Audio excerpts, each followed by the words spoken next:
The Empty Pot by Demi. A long time ago in China, there was a boy named Ping who loved flowers. Anything he planted burst into bloom. Up came flowers, bushes, and even big fruit trees, as if by magic. Everyone in the kingdom loved flowers too. They planted them everywhere, and the air smelled like perfume. The emperor loved birds and animals, but flowers most of all, and he tended his own garden every day. But the emperor was very old. He needed to choose a successor to the throne. Who would his successor be? And how would the emperor choose? Because the emperor loved flowers so much, he decided to let the flowers choose. The next day, a proclamation was issued. All the children in the land were to come to the palace. There, they would be given special flower seeds by the emperor. Whoever can show me their best in a year's time, he said, will succeed me to the throne. This news created great excitement throughout the land. Children from all over the country swarmed to the palace to get their flower seeds. All the parents wanted their children to be chosen emperor, and all of the children hoped they would be chosen too. When Ping received his seed from the emperor, he was the happiest child of all. He was sure he could grow the most beautiful flower.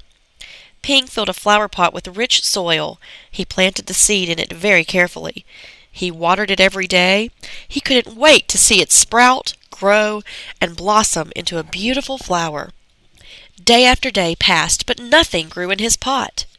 Ping was very worried. He put new soil into the bigger pot. Then he transferred the seed into the rich black soil. Another 2 months he waited. Still nothing happened. By and by the whole year passed. Spring came, and all the children put on their best clothes to greet the emperor. They rushed to the palace with their beautiful flowers, eagerly hoping to be chosen. Ping was ashamed of his empty pot.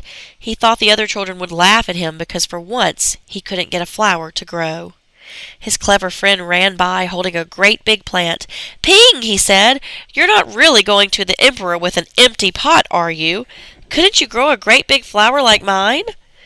"I've grown lots of flowers better than yours," Ping said. "It's just this seed that won't grow." Ping's father overheard this and said, "You did your best, and your best is good enough to present to the emperor." Holding the empty pot in his hands, Ping went straight away to the palace. The emperor was looking at the flowers slowly, one by one. How beautiful all the flowers were! But the emperor was frowning and did not say a word.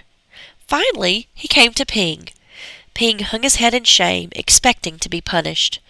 The emperor asked him, "Why did you bring an empty pot?" Ping started to cry and replied, "I planted the seed you gave me, and I watered it every day, but it didn't sprout. I put it in a better pot with better soil, but still it didn't sprout. I tended it all year long, but nothing grew. So today I had to bring an empty pot without a flower. It was the best I could do." When the emperor heard these words, a smile slowly spread over his face, and he put his arm around Ping. Then he exclaimed to one and all, "I have found him! I have found the one person worthy of being emperor! Where you got your seeds from, I do not know, for the seeds I gave you had all been cooked, so it was impossible for any of them to grow. I admire Ping's great courage to appear before me with the empty truth, and now I reward him with my entire kingdom and make him emperor of all the land."